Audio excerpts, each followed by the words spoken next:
What's up, people? My name is Byron Williams, the relationship bodyguard, also known as the former and retired bodyguard of Eminem. I was with him for the first two albums. And today, I want to talk about the drug abuse in the entertainment industry.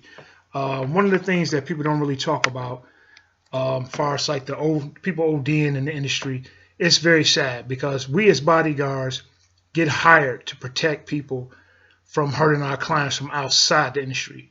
But the sad truth of it is, we can't protect our client from themselves. You know, with the drug abuse, the opiates, heroin, cocaine, acid, whatever their drug of choice. Sometimes it's other addictions.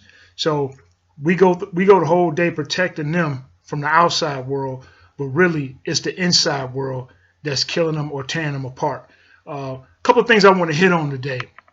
I want to talk about Prince's death. With Prince, the passing of Prince, you know, a lot of people say, well, Prince wasn't a drug user, he wasn't a drug abuser. I mean, truth of the matter, nobody knows.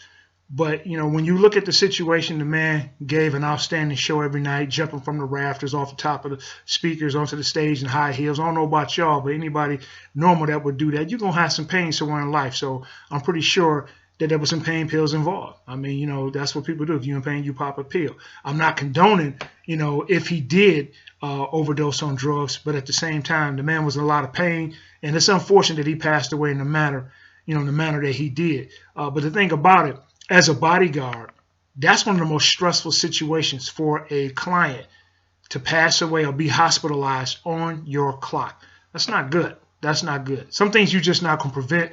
But if you really think about it, most of the demise of artists in the industry has happened because, you know, these artists or these people wanted to do what they wanted to do. And unfortunately, the bodyguard was not able to stop or control that person from harming themselves. If you look at the situation with Aaliyah, her plane crash, you know, easily the bodyguard could say, hey, look, we're not doing this because our life are all in jeopardy or in danger. But sometimes these artists feel like they're above and beyond the means, and money can buy any and everything. And unfortunately, in that situation, them paying the pilot a few extra dollars kind of ended all in their demise, including the bodyguard.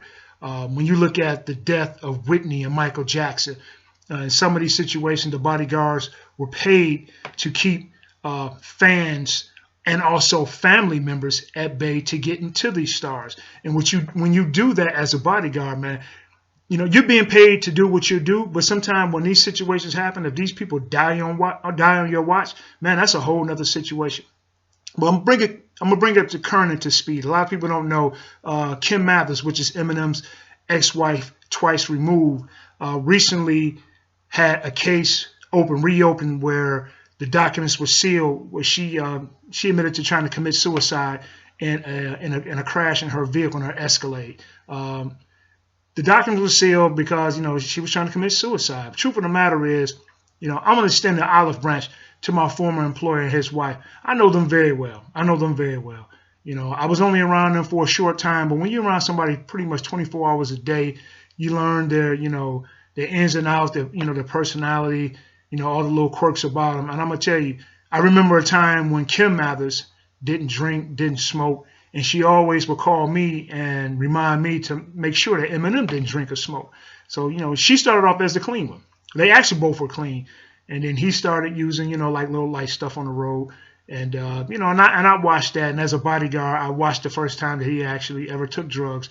And it was one of those things, it was done as, you know, to keep energy. And it was like little light stuff like ecstasy and shrooms, you know, weed. But I wasn't around when you know, supposedly the heavier stuff came in. And that was one of the reasons that I ended up resigning, because I always tell him I never want to be the one that has to contact your next of kin in an event that you pass away. You know, and that would be a hard thing that I would have to tell Haley and or Kim. But I'm extending the olive branch out to Em and Kim and saying, you know, I hope that things work out for your family. I wish her the best. I wish Em the best. And, you know, a lot of people don't understand, you know, it's a proven fact that, you know, drug abuse ends up and resulting in a lot of divorce. And it also can be one of those things that can be addiction that's passed on to your kids. So the bodyguards that are out there, man, you know, take heed to what you're doing. Sometimes the money that they pay us, you know, you got to make a decision. What's more important, the money that you're getting or the person's life that you're protected. And truth of the matter is, the people that you're protecting, you do a good job protecting them from the outside world, but you can't protect them from the killers that's within the camp. Once again, my name is Byron Williams. If you want to hear more about me, you can go to my website, relationshipbodyguard.com, and also check out my best-selling book, Shady Business, Life as Eminem's Bodyguard in the Industry of Paper Gangster. I'll talk to you soon. Kim and M, I wish you guys the best, and I hope everything is all is well. And one love. Peace.